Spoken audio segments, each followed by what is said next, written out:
পরবর্তীতে যখন ববি নামে নিউজ হয়েছে, ববি আর থানাতে আসে নাই, তার প্রতিনিধি পাঠাইছে। তাও 9টায় মিটিং হওয়ার কথা ছিল, তারা আসে 1 ঘন্টা 10 মিনিট লেটে। অনেক সাংবাদিক বাইরে মনে হয় কেন আসছিলেন। আমার নামে গ্রেপ্তারি পরোয়ানাকারী হয়েছে, সেটা সে এককভাবে কোর্টে আমাকে টাকা দিছে।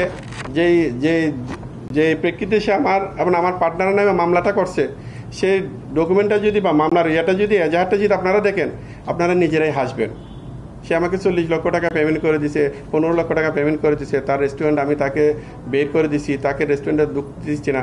কিন্তু বাস্তবে ঘটনাটা হচ্ছে উল্টা। কোর্টে তো আর সময় সাপেক্ষ, কোর্টে তো আর ইনস্ট্যান্ট কোনো কিছু করতে পারে না। অথবা আজকে কোর্টে শুনানি ছিল, আমার লয়ারের ডকুমেন্টপত্র সাবমিট করছে, পরবর্তী শুনানিতে জিনিসগুলো আসবে, তখন কোর্ট সেটা জিনিসপত্রের দিকে কোর্টেরটা কোর্টে বিচার করে দিবে। এখন সে আমার নামে প্রতারণার মামলা, ক্রিমিনাল মামলা দিয়ে সে হয়তো বা কোর্টে, কারণ আমি যাই না, আমি আগামীকালকে গিয়ে জামিন নিব। কারণ আজকে সংবাদ সম্মেলন দেখছি, আমি এদিকে থাকলে ওদিকে যাইতে পারতেছি না, যে কারণে আমি আজকে যেতে পারিনি। আর এটা এত মেজর কোনো ইস্যু না যে মেজর কোনো মামলাও না, এটা হলো একটা প্রতারণা মামলা। কারণ আমার ডকুমেন্ট দেখলে কোর্ট এমনিতেই জজে বলেন যে আমার জামিনের জন্য আমি ইজিলি আমি এটা ইয়ে করতে পারবো। এবং পরবর্তী যে ব্যবস্থা নেবে সেটা আমার লয়ার অলরেডি ব্যবস্থা নিতেছে।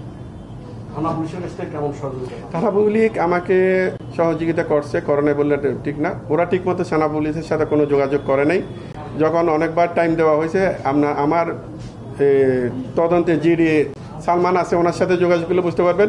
উনি ঢাকার বাহিরে, ঢাকায় থাকলো, এই জায়গায় ওই জায়গায় বলে বিভিন্নভাবে সময় নিয়ে সে আসে নাই। আর লাস্টে গত পরশু দিন থানায় 3 পক্ষই আসার কথা ছিল, বাড়িওয়ালা, আমি এবং তারা, ববি সহ। পরবর্তীতে যখন ববি নামে নিউজ হয়েছে, ববি আর থানাতে আসে নাই, তার প্রতিনিধি পাঠাইছে। তাও 9টায় মিটিং হওয়ার কথা ছিল, তারা আসে 1 ঘন্টা 10 মিনিট লেটে। অনেক সাংবাদিক বাইরে মনে হয় কেন আসছিলেন, ওনার থেকে জিজ্ঞেস করলে আপনারা হয়তো জানতে পারবেন। পরবর্তীতে ওসি অন্য একটা প্রোগ্রাম ছিল, বেশি সময় দিতে পারে নাই। তখন বলে যে আপনাদের বিষয়ে আপনারা মিটমাট করেন, নাহলে কোর্টে মিটমাট করেন, না পারলে সাংবাদিক বাইরে আছে ওদেরকে দিয়ে মিটমাট করেন। যদি মিটমাট হয় দেন আমার কাছে আসেন, আমার যেটা করার আমরা সেটা করে দিব। ওসি মাজাহার ভাই এই কথা বলছে। নায়িকার সাথে ব্যবসায়ী, এখন ওভারঅল আপনার অভিজ্ঞতাটা কেমন হইল? নায়িকা তো আসলে কোনো ব্যবসায়ী না, আমার সাথে তো ওর কোনো ব্যবসায়িক কোনো চুক্তিপত্র নাই, ব্যবসায়িক কোনো লেনদেনও নাই। নায়িকা জোরপূর্বক আমার রেস্টুরেন্টটা সে দখল করে বসে আছে নিজের রেস্টুরেন্ট বলে।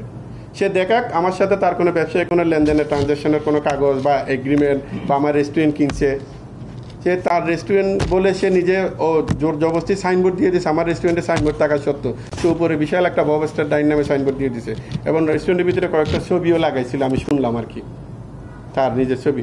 এবং আরেকটা কথা আপনাদেরকে ক্লিয়ার করি, সে গতকালকে সাংবাদিক সম্মেলনে আপনারা তো অনেকেই গেছেন, সে 70-80 লক্ষ টাকার ইন্টেরিয়রের কাজ করছে নাকি। একটা রেস্টুরেন্টে সে ফ্লোরের এগ্রিমেন্ট নাই, মালিকের সাথে এগ্রিমেন্ট নাই, বাড়িওয়ালার সাথে এগ্রিমেন্ট নাই, সে কীভাবে 70-80 লক্ষ টাকার কাজ করে? যদি কাজও করে থাকে, কি কি কাজ করছে সে ইনভেন্টারি লিস্টটা তো অবশ্যই তার কাছে থাকবে। নতুন একটা রেস্টুরেন্ট, আমার রেস্টুরেন্টের সেট আপ তো দেখবেন, সে 80 লক্ষ টাকার কাজ করলে 80 লক্ষ টাকা সেট আপ তো আপনারা দেখতে পাবেন। আপনারা সরজমিনে এখন গেলে দেখতে পারবেন রেস্টুরেন্টটা কোন অবস্থায় আছে। আমি যদি সাপোজ একটা এক্সাম্পল দিয়ে বলি, এই ফ্লোরের মধ্যে আমি ফ্লোরটা কিনে নিছি 1 কোটি টাকা দিয়ে।